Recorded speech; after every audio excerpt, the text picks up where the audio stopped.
good day to everyone who isn't afraid to delve deep and seek answers to complex questions. Spiritual development has become fashionable today. Some are inspired to find their purpose, some turn to God and visit places of power, while others enhance their spirituality through meditation and yoga. But does all of this truly lead to the intended goal? Today, we'll discuss what spiritual development really entails. Additionally, we'll explore why it's important for individuals to pursue spiritual growth, which aspects of spirituality indicate progress, and how to avoid pitfalls in the journey of spiritual evolution. What is spiritual development? There's no simple answer to this question. The interpretation depends on the framework within which it's considered. Often, these definitions contradict each other in meaning. For example, in Christianity and Islam, spirituality involves continuous concern for one's existence after death. In simpler terms, a person should spend their entire life thinking about how to save their soul and avoid hell for their sins. In Buddhism and other Eastern religions, spirituality is attained through meditation, yoga, and similar practices known as spiritual practices. Followers of Buddha believe that the more time a person spends on such activities, the more spiritually evolved they become. Esotericists have their own perspective on this matter. According to them, the path of spirituality should correct bad karma and ensure a more favorable life after reincarnation, i.e., after the soul's rebirth. There's also a cultural theory of spirituality, according to which a highly spiritually developed person exclusively engages with classics, listens to works by Beethoven, Mozart, Tchaikovsky, admires paintings by Monet, Raphael, Van Gogh, regularly visits museums, exhibitions, libraries, theaters, galleries, and so on. However, upon closer examination, this is more related to morality and social development and only indirectly speaks to spirituality. So what is spiritual development really about? To begin with, I would clarify that in this article, I will primarily present personal thoughts formed based on ideas that I consider most adequate. Each of you has the right to challenge any of the theses I describe. Thus, spiritual development is the evolutionary development of a person through the cultivation of specific qualities of character, the development of the mind, improvement of character, and transition to mindfulness. It's a deep understanding of oneself, one's nature, essence, and connection with the surrounding world. It's the aspiration to act for the good of oneself and others, guided by conscience, honor, and justice. Of course, this definition is not exhaustive. It's extremely difficult to compress such a comprehensive concept into a few words. But at this stage, one can already see one important point: spirituality is not equal to religiosity. For many, the term spirituality is associated specifically with religion, church, or other places of worship corresponding to various faiths. The path of spiritual development is much broader than simply following the commandments described in the sacred book of any particular faith. Spiritual evolution does not necessarily mean that at the end of the path, you must come to God, believe, start fasting, and pray every Sunday. Similarly, it doesn't mean that atheists cannot be spiritually developed. No matter what, religion imposes constraints on individuals almost immediately after birth. The path of spirituality is about understanding that there are no boundaries. There is a person with an immortal soul and a natural inclination towards harmony and self-development in all directions. Components of spiritual growth. Just as it's impossible to give a definitive definition of spiritual growth, it's also impossible to clearly delineate its components. Again, these are only theoretical ideas and reflections. I recall a phrase that fairly describes the essence of spirituality: Lord, help me to change what I can change and accept what I cannot change. And to distinguish between the two. In my view, spirituality is a creative endeavor and active actions aimed at correcting everything that can be corrected by the specific person's efforts. It's also about accepting everything over which one cannot influence. The main point here is the ability to distinguish between the two. For example, a spiritually developed person understands that they cannot influence someone else's feelings and behavior. They only have control over their own feelings, thoughts, words, and actions. They also realize that there are events beyond their desires or efforts, but they can choose how to react to them and how to act in changing circumstances. If we talk about what is included and how spiritual growth manifests itself, we can conditionally highlight the following components. Acceptance. This means that a person doesn't struggle with themselves, others, or the world. They allow themselves to be who they are, and allow others to be themselves. They know that the world is not obligated to meet their expectations. Mindfulness. A spiritually developed person spends much of their life in a state of here and now. They know that regretting the past and tormenting themselves over past grievances is pointless. They also understand that fearing and worrying about the future is unnecessary until it actually arrives. Therefore, the present moment holds value. Unconditional love. Spiritual growth should ultimately lead to love. Not for something or someone specific, not for wealth or beautiful eyes, but simply for its own sake. Unconditional love means that we love a person or simply the whole world, without expecting anything in return. Ego plays no part in such love. The feeling itself is already fulfilling. Non-attachment. One of the most difficult components of spiritual development is the ability not to attach oneself to anyone or anything. This means being able to let go of a person if they fall out of love and decide to leave. It means being able to let go of things if they are suddenly lost, stolen, or cease to be part of your life for other reasons. Spiritual development involves understanding that what's yours will be yours, and you won't retain what's not yours. Moderate asceticism. Many mistakenly believe that the highest degree of spirituality can only be achieved by renouncing all material possessions. However, it's not about selling all your property and retreating into seclusion. Spirituality encompasses moderate asceticism, which excludes excessive consumerism. A spiritually developed person understands their personal needs, interests, and necessities, and acquires only what is important to them, rather than flaunting it on social media. Altruism. It's impossible to pursue spirituality while only caring for oneself. Spiritual development requires that a person benefits other people, animals, and nature. They consider what they can create, what new things they can bring into the world, whom they can delight, whose life they can make easier and happier. Stages of spiritual development. Of course, there are no clear stages in the spiritual path. It's not like karate, where passing each exam earns you a belt of a different color, indicating a new level of mastery. Spiritual growth, as an evolution, spans a lifetime. However, there are some guidelines that help understand whether a person is on the right path, or even heading in that direction at all. An indicator would be the surrounding reality. How harmonious is it? How happy are the people around? What do they feel being close to this person? For instance, if loved ones often feel hurt, discomfort, rejection, or annoyance towards us, it's quite possible that the path we've chosen is not spiritual but selfish. If, on the other hand, people are drawn to us, try to emulate us, admire our character traits or aspects of everyday life, trust us, and respect us, these markers may well indicate that our path is correct.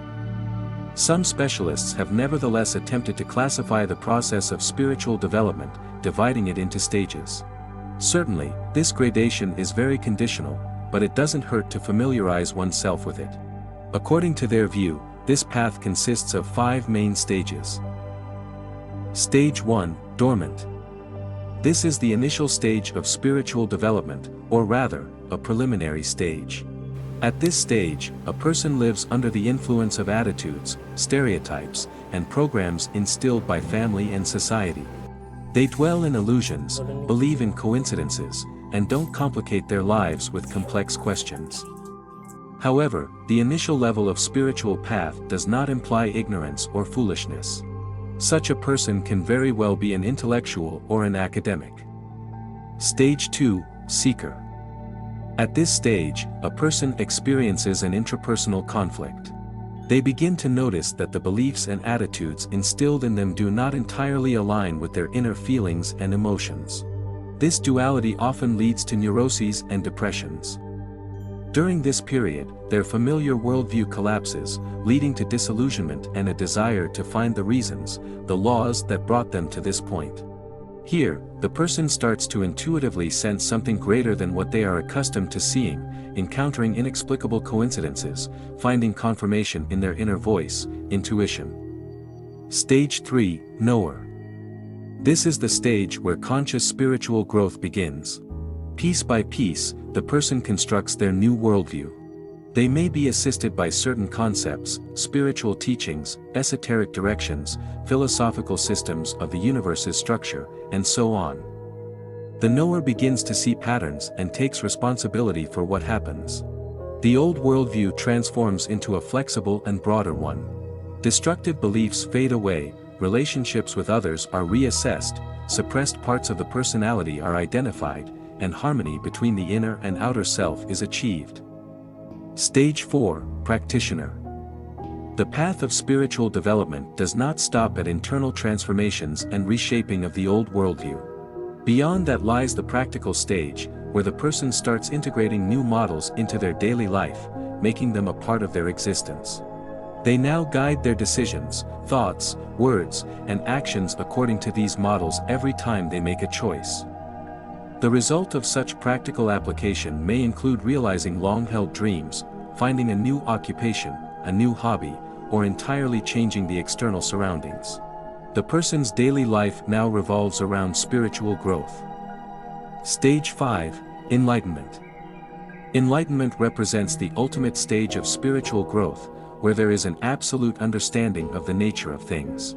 Subjective perception of the world fades away, and everything is seen as it truly is, without judgments or evaluations. Enlightenment is considered the pinnacle of development achievable only in human incarnation. Starting spiritual development. Let's discuss the tools that aid in spiritual growth, where to begin, and how to proceed. But first, let's remind ourselves of the goal of spiritual growth. Life's essence isn't solely about satisfying our own needs, accumulating wealth, or gaining capital. As cliché as it may sound, true development lies in the growth of our spirit and soul. A person is far more than just a physical body. We are much more than mere shells. Our purpose is to comprehensively develop our capabilities, talents, to sharpen our minds, discover our talents, apply acquired knowledge in practice, and to be the creators of our destinies, never forgetting conscience and dignity. Contrary to common stereotypes, spiritual development doesn't start with visits to foreign ashrams, prayers, yoga mats, or even interactions with enlightened individuals. It begins with very simple things accessible to everyone. Let's delve into them in more detail. Listening to intuition and inner feelings. By this point, a certain worldview has likely formed in your mind. You're accustomed to testing everything, believing what you've seen, trusting facts, and analyzing with rational thought. Now, you need to learn to listen to your inner voice, verify beliefs for truthfulness, process information not only with the mind but also with the heart, and frequently ask yourself questions like, "What am I feeling?" or "What do I personally think about this?" Pondering unanswerable questions. In our modern world, many things are well studied. For example, no one questions how such a heavy airplane can fly or why a metal ship doesn't sink. Yet, there are questions without precise answers. For instance, what awaits us after death? How do some people foresee the future? Why was I born? What are we all by nature? And so on. The goal isn't to find definitive and singular answers but to sincerely explore these higher matters, debate, seek out theories, and continue the quest. Engaging in beneficial actions. Certainly, one can philosophize about the profound and debate the eternal while continuing to live solely for their ego, showing disrespect to others, and doing no good. Spiritual development involves actions that benefit others. Behaving honorably, striving for justice, being honest, forgiving mistakes, both our own and others, showing care, and respecting personal boundaries. All these actions aren't about avoiding heavenly punishment or cleansing karma but because our soul demands it. Other contributors to spiritual development. Adopting a healthy lifestyle consciously. Gaining diverse knowledge from books and other sources. Developing positive character traits. Discovering and developing talents, inclinations, and potential. Mastering emotional and desire management. Regarding spiritual literature reading, meditation, yoga practice, vegetarianism, prayers, mantras, and other tools, they can all play a role in self-discovery and self-improvement, but they must work together as a cohesive whole. Spiritual enlightenment isn't achieved simply by visiting temples or practicing yoga in a studio. If these activities help you maintain the right mindset, by all means. However, limiting oneself to isolated practices alone is pointless. If you wish to engage in beneficial practices, I can recommend one of the most effective, gratitude practice. Its essence is simple: regularly acknowledge to yourself what you're grateful for today. Believe me, this habit alone can work wonders and significantly advance you on the path of spiritual development. Fostering spirituality in children. A person's birth is the starting point for spiritual development. In childhood, we aren't confined by social frameworks or stereotypes and are open to unconditional perception of the world. Children have no concept of time, they live in the here and now, without regretting the past or fearing the future. Yet, children lack knowledge about the world, about right and wrong, ethics, and so on. They absorb what they're given. This conditioning arises from family programs, traditions, and the society in which they develop. From this, we can draw one conclusion: to instill spirituality and a desire for development in children, we must initially strive to impart adequate knowledge and perspectives about how the world works. This is impossible if parents themselves hold destructive beliefs and are far from the spiritual path. The only way to instill in children a desire for spiritual growth is to set a personal example. Conclusion. Spiritual development is a lifelong journey. It doesn't divide people into castes, nor does it diminish or exaggerate the importance of individuals simply because someone may have progressed further in this process. Each path is individual. The main thing is not to blame yourself for mistakes but to strive to be better every new day. We are all embodiments of the Divine Spirit, and we all share the same destination. The difference lies only in how we make use of the life gifted to us. Spiritual development allows us to see our progress, live free from societal manipulation and restrictive stereotypes, and exist in harmony, acceptance, and creation. Trust yourself, listen to your heart, and move forward with confidence and tranquility. Friends, how do you understand spiritual development? Write in the comments. Like and share this video with friends if it was helpful to you. Until we meet again on my channel, where we will continue exploring the mysteries of spiritual growth and development. Farewell, and may light and wisdom always accompany you on your path.